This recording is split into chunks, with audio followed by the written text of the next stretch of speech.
Okay, sekarang kau tengok aku selalu pakai baju Moyah ni kan. Moyah ni sebenarnya adalah brand aku.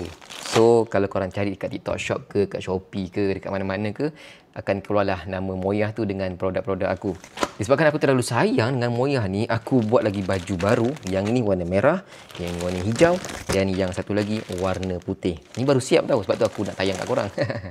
Yang ni aku buat baju sublimation. Cantik. Atas dia warna gelap dengan tulisan Moyah warna putih dengan corak warna putih. Yang ni pula atas dia warna gelap dengan tulisan Moyah warna hijau, bawah dia pun corak warna hijau, dan satu lagi atas dia warna gelap, tulisan Moyah warna merah dan corak warna merah. Sekarang aku nak try satu persatu.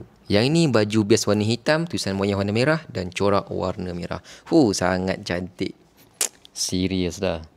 Cantik, babe. Lama. Lepas ni semua video-video aku kalau boleh aku nak pakai baju Moyah yang baru ni. Yang ni pula base warna hitam, tulisan Moyah warna hijau dan corak warna hijau. Lama. Cantik. Dan yang terakhir base warna hitam, tulisan Moyah warna putih, corak warna putih-putih kelabu macam ni. Oh, tak lupa dekat belakang ni aku ada letak logo Moyah dekat bahagian bawah rambut ni. Nampak tak? Nampak kan? Nampak kan? Nampak kan?